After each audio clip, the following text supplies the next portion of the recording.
భారతీయ సినీ పరిశ్రమలో ఏటా కొన్ని వందల సినిమాలు వస్తుంటాయి. Action, thriller, horror, comedy, biographical, periodical, mythological genre ఏదైనా చివరిగా ప్రేక్షకుల్ని అలరించడమే వాటి టార్గెట్.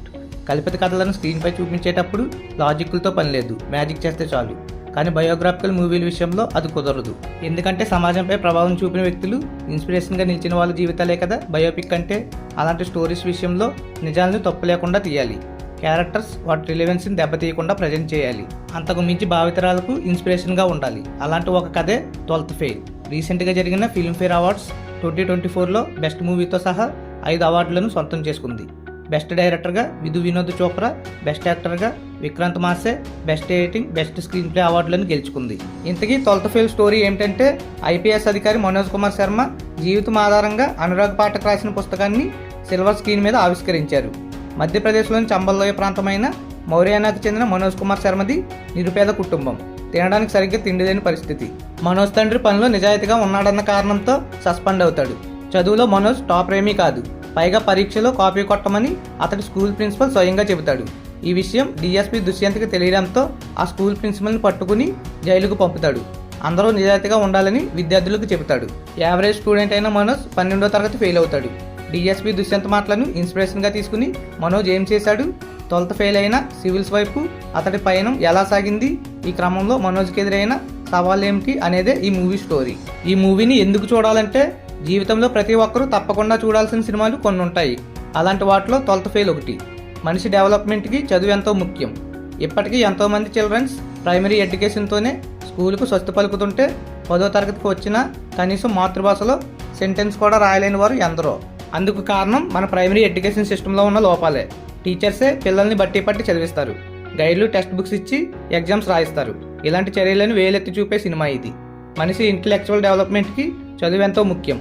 ముఖ్యంగా బాల్యంలో దేనికైతే అలవాటు పడతారో అదే తర్వాత స్టేజ్లో మార్గనిర్దేశం అవుతుంది. అందుకే రాజ్యాంగ నిర్మాత అయిన అంబేద్కర్ చదువు సమీకరించి పోరాడు అన్నారు. కానీ ప్రభుత్వాల లేజినెస్, అధికారమే పరమావధిగా సాగే రాజకీయాలు, కొందరు టీచర్ల కేర్లెస్ యాటిట్యూడ్, పేరెంట్స్ అమాయకత్వం, పేదరికం ఇవన్నీ కళ్ళకు కట్టినట్లు చూపించే సినిమా ఇది. ఈ మూవీ క్లైమాక్స్లో మనోజ్ సివిల్స్ ఇంటర్వ్యూకి వెళ్తాడు. అప్పటికే 3 సార్లు ప్రయత్నించి ఫెయిల్ అయిన అతడికి ఆఖరి ఛాన్స్ అది. ఇంటర్వ్యూ గదిలోకి వెళ్ళిన తర్వాత అక్కడ ఇంటర్వ్యూ చేసేవారికి మనోజ్కు మధ్య కన్వర్జేషన్ ఇలా జరుగుతుంది. ఇంటర్వ్యూవర్ ఇలా అంటాడు, 12వ తరగతి ఫెయిల్ అయినా నీకంటే ఐఐటి, ఐఐఎం టాపర్స్ సివిల్స్లో పోటీ పడుతున్నారు, వాళ్ళని కాదని నిన్నెందుకు సెలెక్ట్ చేయాలి. అప్పుడు మనోజ్ ఇలా అంటాడు, వాళ్ళు ఖచ్చితంగా టాపర్స్, కానీ నేను ఎదుర్కొన్న అనుభవాలను వాళ్ళు ఎదుర్కోలేదు. విలేజెస్లోని స్కూల్స్లో మోసాలు వాళ్ళకు తెలియవు. నాకు అవకాశం ఇస్తే ఇలాంటివి జరగకుండా చూస్తా, వాళ్ళకన్నా బాగా చేసి చూపిస్తా అని అంటాడు.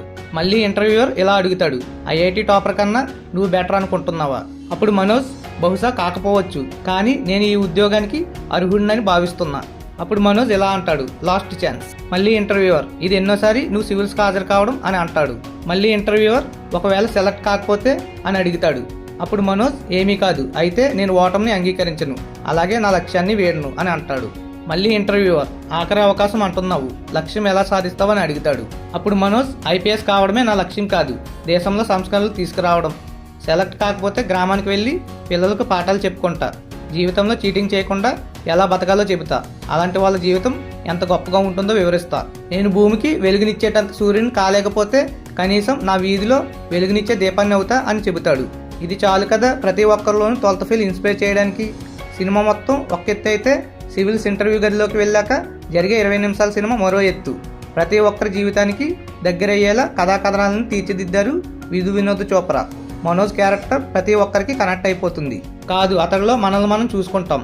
ఎందుకంటే తాము సాధించలేకపోయిన వాటిని వేరొకరు కష్టపడి సాధిస్తే వాటిని తెలుసుకుని సంతోషిస్తుంటారు జనం. ఒక వ్యక్తి కష్టాల్లో ఉన్నప్పుడు రాళ్ళు వేసిన వాళ్ళే విజయం సాధించిన తర్వాత చప్పట్లు కొడుతూ ఉంటారు. వీటన్నిటిని డైరెక్టర్ విధు వినోద్ చోప్రా స్క్రీన్ పై అంతే ఎమోషన్గా ఆవిష్కరించారు.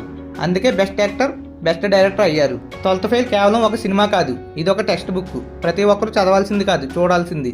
మనోజ్ శర్మ క్యారెక్టర్లో విక్రాంత్ మాసే జీవించాడు. రియల్ లైఫ్ క్యారెక్టర్ను ఆయన అనుభూతి చెందాడు, మనల్ని అనుభూతి చెందేలా చేశాడు. ఐపీఎస్ టాపర్గా ర్యాంక్ చూసుకుని నేలపై పడి ఎమోషన్తో కన్నీరు పెట్టే సీన్లో మనం ఉంటే మనోజ్ని గట్టిగా హత్తుకుంటాం. ఇక డైరెక్టర్ విధు వినోద్ చోప్రా గురించి ఎంత చెప్పినా తక్కువే. లైఫ్ స్టోరీను ఇంత ఎమోషనల్గా తీయొచ్చా అనిపించేలా ఆయన తన డైరెక్షన్తో మెస్మరైజ్ చేశారు. అందుకే విక్రాంత్ బెస్ట్ యాక్టర్గా, వినోద్ చోప్రా బెస్ట్ డైరెక్టర్గా అవార్డును అందుకున్నారు అన్నట్లు ఎడిటింగ్లోనూ వినోద్ మెరుపులు కనిపిస్తాయి. ఓవరాల్గా చెప్పాలంటే ప్రతి సంవత్సరం ఎన్నో సినిమాలు వస్తుంటాయి, పోతుంటాయి.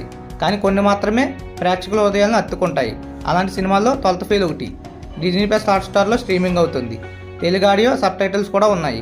ఒకసారి మీరు కూడా చూడండి, మీకు ఖచ్చితంగా ఈ మూవీ నచ్చుతుంది. ఇలాంటి మరిన్ని వీడియోస్ కోసం నా ఛానల్ని సబ్స్క్రైబ్ చేసుకోండి. సబ్స్క్రైబ్ చేయడం మాత్రం మర్చిపోకండి. Please do subscribe.